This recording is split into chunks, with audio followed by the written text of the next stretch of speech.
Japan doesn't jaywalk. Nobody would dare jaywalk or ignore a red light in a country where everybody follows every rule. Or would they?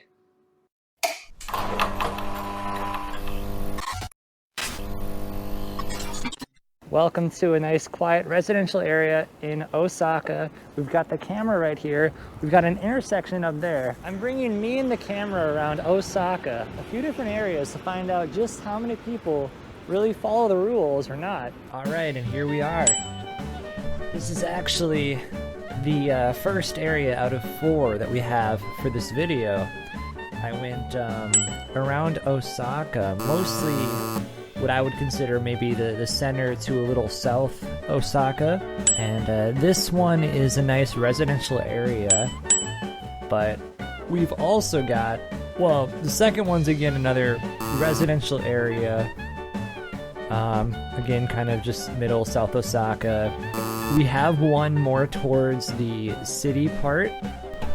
And actually this intersection is one where I ended up having to make this one pedestrians on feet only. I did not include bicycles in this intersection when I was counting traffic. The lights were a little confusing here, and as you can see, sort of in this image here, I couldn't actually really make out the main traffic light, which is what bicycles follow. So I just decided to not count bikes at all. And this is just, anyways, this is people on feet only. And then the last intersection, again, is sort of more downtown.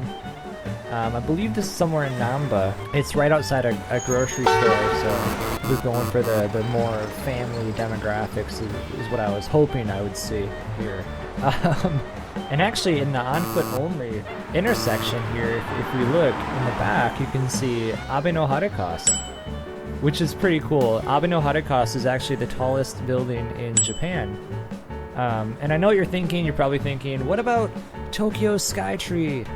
Yeah, Tokyo Skytree is taller. In fact, it's like about 2 times taller than Abe no.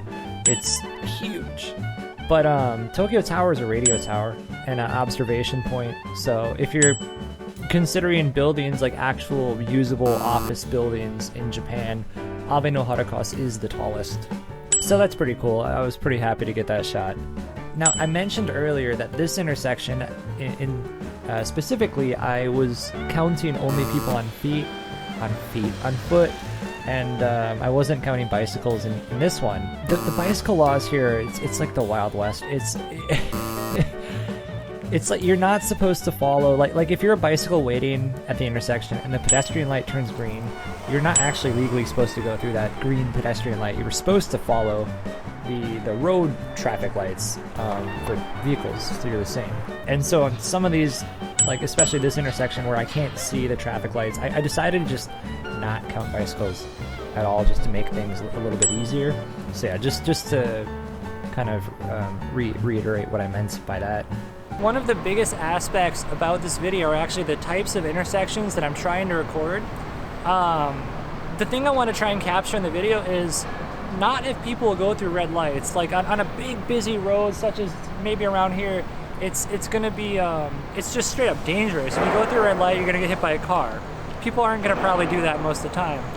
The biggest aspect I'm trying to capture is the moral dilemma of, if no one's there, if no one's really looking at you, if there's no cars coming, and you can safely cross the road, will they cross the road?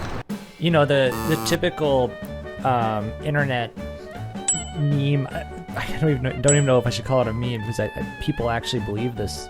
You can be in the middle of nowhere at 3 in the morning, and people will wait at the red light, because Japanese people follow the rules. So one of the biggest things I'm trying to capture in this video is whether people are waiting at red lights where most would consider it safe, if not illegal, to cross. That moral choice of like, I'm standing here, there's no cars, no one's coming, it's red, I can clearly go. Am I gonna wait? Because, you know, according to the internet, not everyone, but a lot of people believe that everyone here is just gonna wait. and follow the rule. I was originally gonna try and mark people by age groups and also have like an age group statistic, because I was personally curious to see if that made a big difference in whether people are going through reds or waiting or not. And I decided not to do it because as I'm watching through these, I've realized that it almost made no difference. That's probably maybe obvious to you or not, but it doesn't matter how old or young you are. If you're impatient, you're impatient. As far as these videos, this is actually about... I spent about 15 minutes, 15 to like 18-ish minutes at each intersection. So it was about 1 hour of footage in total that I had to go through. And I'm not good at editing or anything, so these animations you see up top that are counting people is all done by hand. So I had to go to each like frame that someone would cross, and I actually have to like kind of use a keyframe in my video program and like change the number, and oh my gosh, this took me days to do. So if it looks inconsistent or like uneven at times, or like if the number changes weird, that's on me. But I did my best. I tried to track this all perfectly. And I do want to bring up that I know jaywalking technically means it's not even when you go through a red light. Jaywalking is just like if there's a red light here, and you're crossing a road where there's no light or no pedestrian markings, and you're just going across a road at any point. That's technically jaywalking. That is technically illegal in Japan. I decided to count not only jaywalking, but also just people going through red lights, because, again, I'm trying to capture the general whole, like, Japan follows all rules kind of.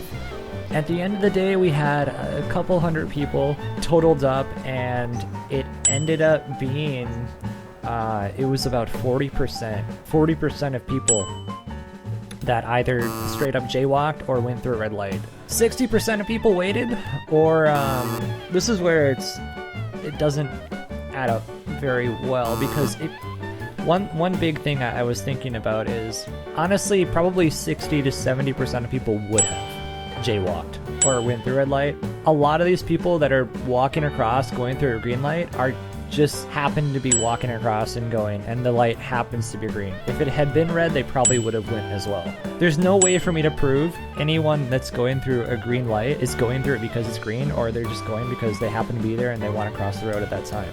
At the end of the day, 40% of people are bad. Dun dun dun. I don't know how to end this video. This was just a little experiment I wanted to do, but if you've enjoyed it, please subscribe. What do YouTubers say? Hit the bell, notificate, I don't know. But I really appreciate you taking the time to watch it. So, thank you so much, and until next time, have a wonderful day. Thank you.